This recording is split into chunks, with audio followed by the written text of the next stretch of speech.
धूप में कभी छाँव बनकर, लहरों में कभी नाव बनकर,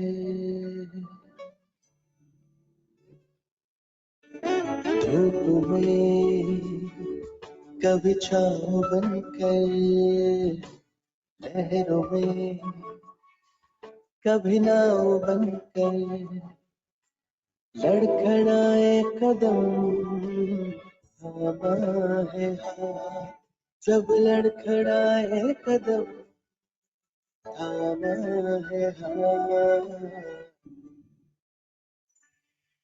मेरे बाबा है साथ, मेरे बाबा है साथ, मेरे बाबा है साथ, मेरे बाबा है साथ, मेरे बाबा है साथ, मेरे बाबा है साथ, मेरे बाबा है साथ, मेरे बाबा है साथ।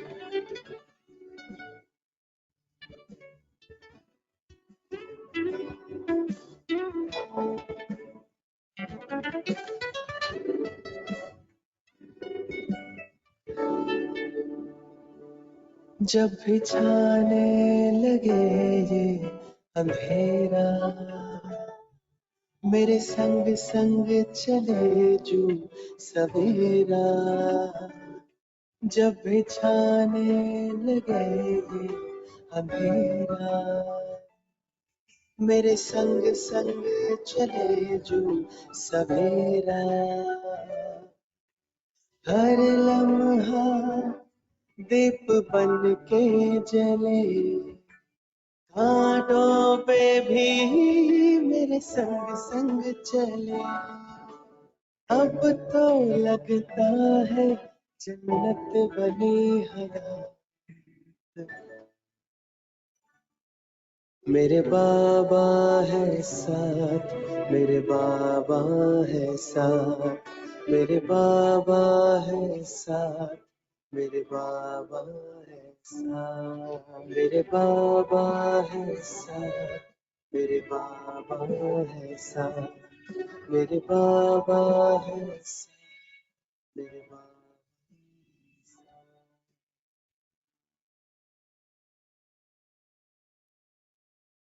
Om Shanti, everyone. Good morning, good afternoon, good evening, and it is good night for Brother Charlie. Welcome, Brother Charlie. It is wonderful to have you here with us. And we are looking forward to your expounding on love-filled remembrance. And I'm sure all of you do not need an introduction to Brother Charlie. He is dearly beloved in all our hearts. But before he starts, I do have one small announcement. Very soon, we will be sending an email with a link to a forum, which is going to go on our website, which is sustenance.brahmakumaris.org. And many people have been sharing really wonderful experiences of how the United Yoga Bhatti is transforming their yoga, transforming the way they look at things, all of those things. And we would like you to share those same stories on the forum so you could, so everyone else can take benefit from those stories and get inspired. So do take a look at the forum and do fill it out.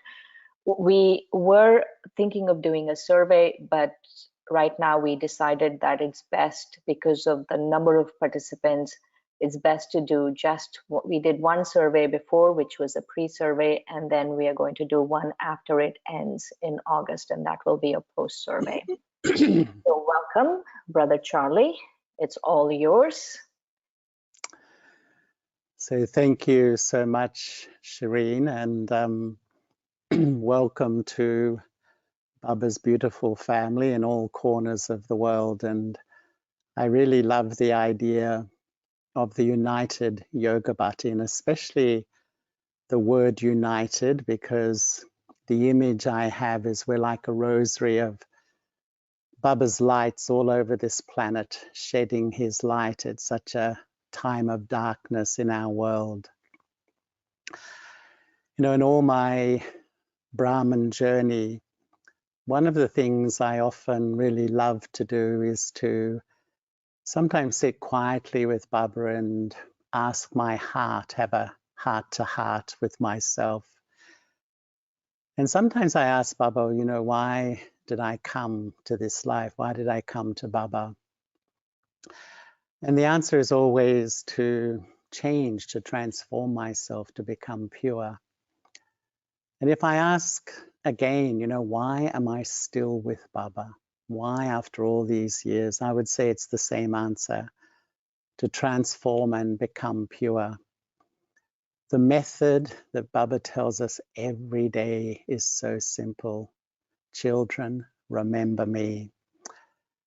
And sometimes when I listen to the Sakamuli and I hear Shiv Baba, the ocean of knowledge, the highest teacher, the soul who retains truth eternally, the only soul that can purify the human soul, he has one direction every single day.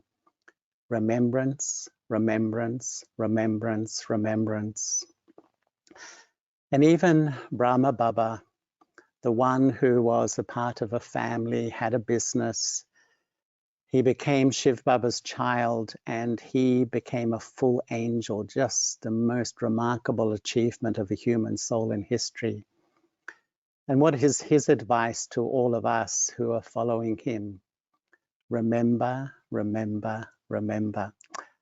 And sometimes I think it's like we absorb the ocean of knowledge for just one thing. To learn the art of keeping my intellect with one. It's like this whole study is to go about my life, look after my responsibilities, but keep my intellect with one. And to be very open, many times in my Brahman journey, I felt, well, someday, I'm really going to put the effort into remembrance. You know how you can often put it off, and because this is the prime subject and focus of this life, which God tells us to do. And last 2 Sundays ago, actually, Baba said, children, do some research. Do you remember? And Baba said to research 2 subjects, remembrance and effort. And Baba told us to go deep, create deep experiences, go to the depth of the ocean of experience. And I was really reflecting that this is the research really that Shiv Baba, Brahma Baba, Bapdada wants us to do, to really transform the knowing into experiencing. It's always been a bit of a passion of mine that I often feel the first step is to know, the second step is to believe. And the next 998 steps are educating myself how to transform the theory into an experience. And I feel this is the research which we really need to do now, so that the power of remembrance really becomes, an extraordinary power in my life. And at this point in my Brahman journey, after 45 years with Baba, I find that what I love is everything natural. And if I observe myself forcing myself, pressuring myself, pushing myself, even placing expectations on myself, there's a real feeling, these are my bhakti sanskaras. I'm still approaching this life in a very devotional way. I feel the ultimate teaching of Baba, the truth is completely natural. Baba's method is to be completely natural. And ultimately, the most natural thing to all of us is to fall in love. If you look at the DNA of the human spirit, we're programmed to fall in love. And a little while ago, I was talking to Jentiben a few years ago, actually, and I asked her simply, well, Jentiben, you've lived with Daddy Janki for 50 years. What's the main thing you've learned? Imagine how many things she has learned from Daddy. Just pages and pages. Straight away, she said, how to love God, how to love Baba. And in a way, since Daddy's passing, I felt Daddy's life as a testament that when you fall so deeply in love, when you absolutely give everything to one, you can cross any obstacle that comes in your way, and you can reach absolutely the highest destination. To me, Brahma Baba was exactly the same. And I've been feeling that, this natural process, I fall in love with Baba, then what do? I naturally remember the one I fall in love with. And then what? I naturally transform. And then I naturally serve. Because when I've transformed, who I am as a person will automatically, uplift atmospheres and uplift spirits and uplift hearts. It's not a service through skills and talents. It's actually a service through being really who I am. And I really feel that this is the way, really Baba's way is to fall deeply in love, and then you will automatically begin to remember. And then perhaps the question comes, well, how to fall deeply in love? I don't know whether we should ask that question. Isn't it a part of our DNA? But sometimes I feel that for me, meditation these days is just simply falling in love with Baba and allowing myself to be loved, opening myself to be fully loved. That is meditation. What is knowledge? I would say knowledge is observing, where do I block that love?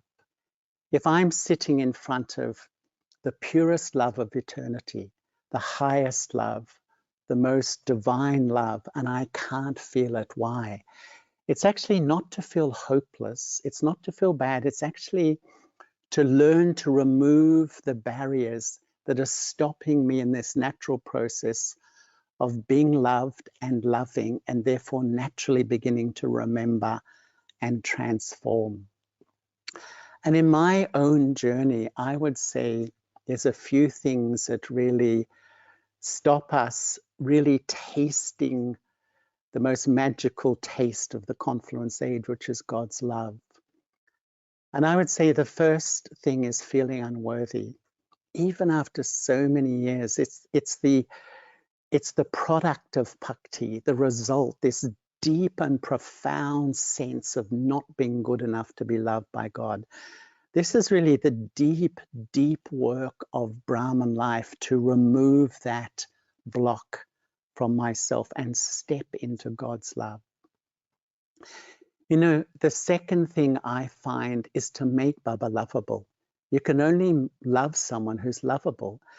And once again, sometimes I think our bhakti sanskaras make Baba a sort of a thing or an it or something too distant, rather than that innocent, loving, engaging personality that's so real in my life in an everyday way. And the third thing I think is just that addiction to the love of human beings. As much as that has its own sweetness in some ways, I feel it, as much as that is there, by percentage, that's how much we lack the experience of God's love. And so many times I often share an evening I had with Jagdish Pai in Delhi. And I spent hours with him one night, and he said something which stays with me. And he said, the cycle is a love story. The golden age is a world of love, divine love, pure love. But when we come to the copper age, it's not that we stop loving. We just begin to love the wrong things. So when I begin to love material things, it becomes greed. When I love my own body, it becomes ego. When I love the bodies of others, it becomes lust and attachment.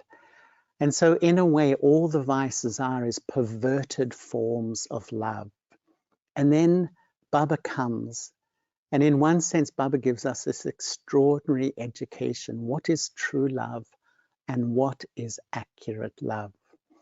And I remember once Baba said that true love is to love that which always exists.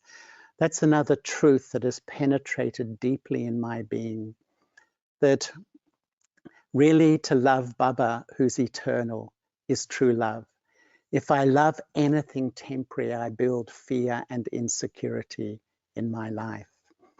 And this extraordinary education we get now to transform the old style of love to a soul-conscious love, from temporary love to eternal, from physical to spiritual, from love based on emotion to love based on truth. A big difference.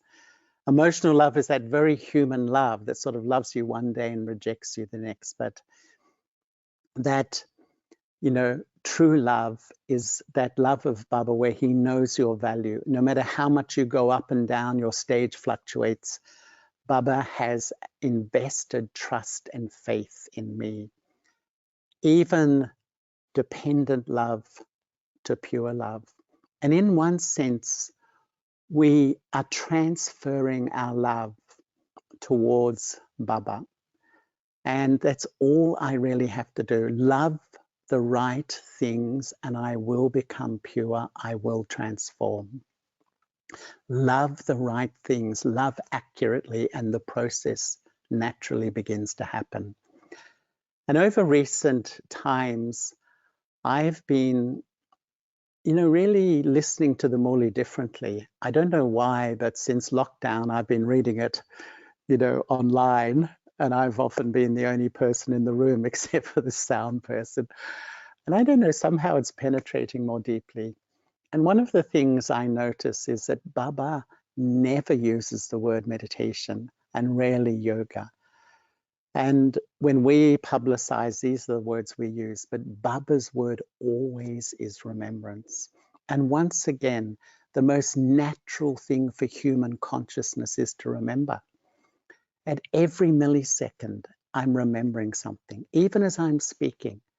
You might be remembering what I'm saying, but you might be remembering someone else, something you have to do, something you've done, And all Baba is ultimately saying is, children, use what is ultimately absolutely natural to your being to remember. Refocus it to the one who's incorporeal, egoless, and viceless. This is really the journey. And as I've really tried to master remembrance more recently, because I see it as the key subject of our life. It's the heart and soul of this Brahman life. And when I really look at it, I see three things are happening. First, I connect with a person, with a memory, with a situation.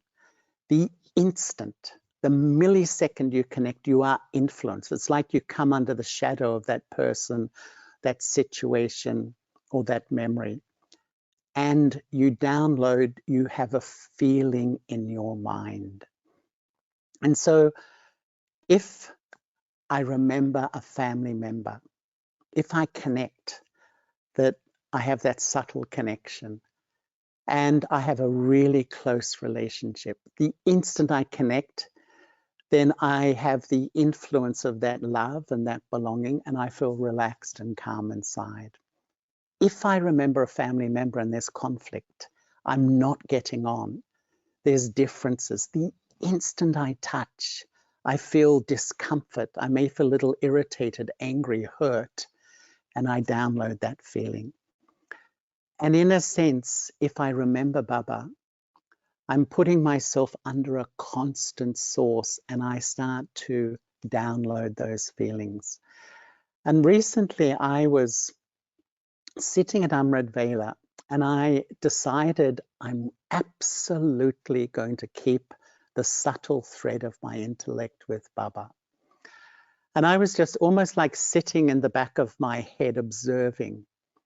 And I was amazed. I would remember, feel close, and then suddenly I'd find I've traveled somewhere and I'm thinking about something. I'd come back, and then suddenly I'm off somewhere else. And I think you all know exactly what I'm talking about, that the subtle thread of the intellect can travel instantly. And suddenly you're in another place, under another influence, having a different experience. And yet Baba's direction is, children, try to keep that thread with me. And I've been thinking, the language I'm using now is the subtle thread of my intellect. And I almost imagine that when I remember anything in an instant, it's absolutely, remembrance is beyond time and space, the subtle thread. You imagine this subtle thread connecting with that person or that memory or that situation. And instantly you connect, your influence, and it's like you're downloading data into your mind. The longer you remember, the more data, in other words, feeling, come inside. And it's like you put yourself under another influence. It's almost like you click on a website and download all the data off that website. And what I've been observing in myself is that if I remember Shiv Baba, it's like you click there, you're under Baba's influence, and it's like the highest vibration comes in your mind automatically. Very light, pure, that sweet feeling of belonging. If I remember human beings, it's mixed. It's a mixed feeling. It's a low vibration that comes in here. If I remember my past, my mistakes, my weaknesses, it's the lowest vibration. And really, I'm starting to see whatever the intellect connects with, in a sense, creates the tone, the vibe, the feeling inside of me. And hence why God's highest direction is children make a habit of remembrance. Remember me, remember me, remember me. And there's like 3 laws as far as I can see. The first law says, pay attention to what you remember. The second law says, whatever you remember will influence you. It's like you come under that subtle shadow. And the third law says that whatever you're influenced by creates a frequency, a feeling in your being. And so when you remember a human being, it's almost like you come under the influence of their mood, their vibrations, all their stuff. And we start to have that, experience inside. We start to feel those feelings inside. And then I start to say, oh, I'm not feeling good. My mood's off. Actually, the question I'm asking myself, if there's a wave of any mood feeling, the question to ask is, what am I remembering? What have I plugged my head into? And the image I have is this tiny little soul has this subtle thread darting here, darting there, plugging in, plugging in, plugging in, and downloading vibes, sometimes plugging in to multiple destinations at the same time. And then I wonder why my mood is off, because I've plugged in to destinations that influence me, and I subtly download a different energy into the core of my being. And really, I think that's the question. If ever my mood is not good, if I don't feel happy, ask your heart, what am I remembering? Because when I remember Baba, really when I have that unadulterated link, I, the bodiless soul, the subtle thread, is under the influence of one. You live stream Baba's energy into your mind. Your whole sacred space of your mind is full of God's vibrations and feelings. And what happens then? They begin to fill your mind and then radiate through your eyes, radiate through your face, radiate through your vibrations. This is Mansa Seva. It's the most natural thing. It sustains you. That feeling makes you feel so good. It sustains the atmosphere and it sustains those around you. I'm really feeling we're at a time that when I keep the subtle thread of my intellect in the right direction, automatically I put a vibration into the atmosphere, and automatically just being who I am will uplift spirits, because the subtle thread is connected in the right direction. And really, I think that when Baba said to research effort, I've been doing that. And my research tells me, I don't know whether it's accurate, but effort is about attention, paying attention. Just like I said in Amrit Vela, you're sitting with the intent to remember, and suddenly you're somewhere else. Instantly you're somewhere else. And it's like I sometimes feel the attention of Brahma Baba, the extraordinary, because of his love, that deep attentiveness to keep the subtle thread of my intellect in the highest direction. And I feel that when the intellect is under the influence of accounts, the accounts pull to people and situations and memories. And I don't have the power. The account is more powerful than my intellect and my remembrance. But when there's a divine intellect, the divine intellect is powered by love and truth. And the divine intellect can then disconnect from that destination and return to Baba. It's like putting a full stop in a second. That's the power gained when an intellect is powered by pure love and pure truth. And one of my favorite stories was when Baba was meeting Daddy Nirmala Shanta, his double daughter. And Baba said to her, "You're busy, aren't you?" And she said, "Yes, Baba." Then Baba said, "You're very busy, aren't you?" And she said, "Yes, Baba, I'm very busy." And then Baba said, "Many drops make an ocean." And what Baba began to do is educate her that all those little moments of time, go to Baba, and that becomes an ocean. And Baba said, when you finish a meeting and walk down the hall, remember Baba. When you go for a glass of water, remember Baba. Like, pay attention to create this habit. And then you will feel, because many of us feel we get so caught in action, we finish a day and there's not much account of remembrance. And you know, I've really been practicing this to educate myself, to keep returning to Baba in those moments. And I've realized we're not busy at all, actually. Physically, we have things to do, but the mind is mostly free. But we spend so much time, we finish the meeting, we process, we analyze. And if I actually create a habit to go to Baba, use those moments, I think I build spiritual power based on remembrance back into my life. And what I've been doing personally is sometimes I feel that if you think of the day, you know, how much do I remember Baba at the end of the day, you think, well, not enough. So I've been setting myself little chunks of time. When I'm in a meeting, I might be in a meeting for 20 minutes, and I set myself the task, okay, let me try and see how much I can remember Baba. Then after the meeting, I go to get a cup of tea, and I set the same thing. And then after the cup of tea, I come back, and I've got to do a few emails. Those little chunks of time, just see, well, how much? Actually, what it's doing, it's building attention. It's building attention to watch where the subtle thread of my intellect is actually traveling.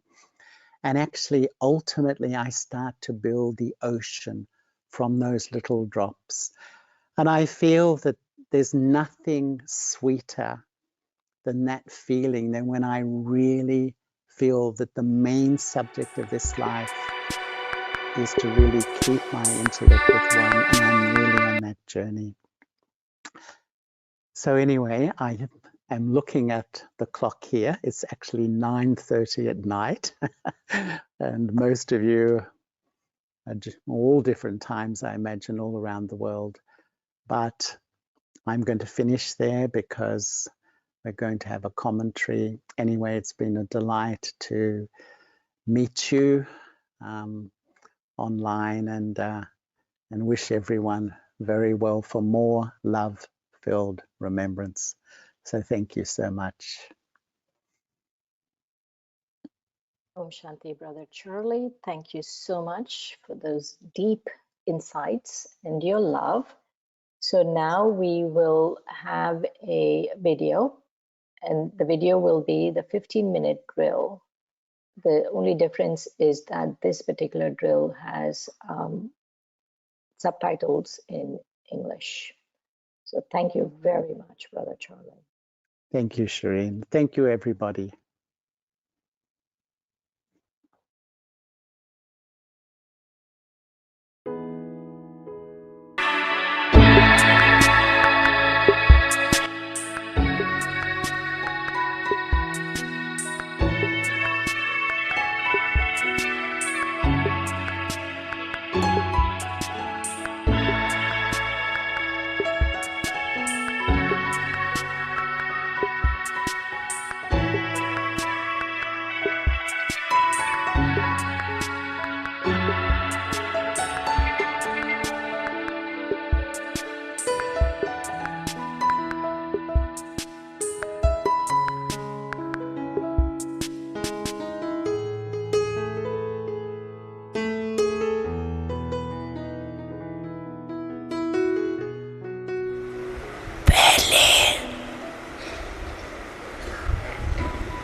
सभी drill करो, mind drill. घर में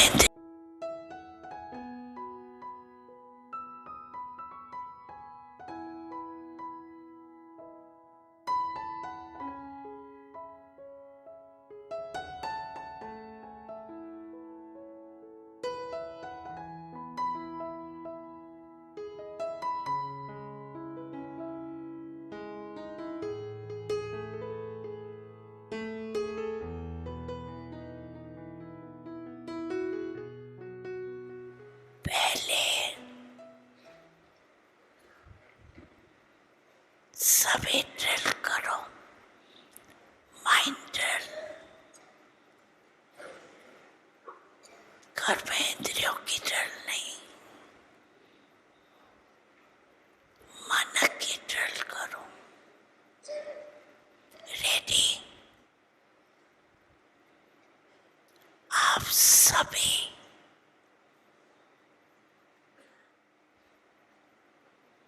परमात्मा रचना इस वृक्ष के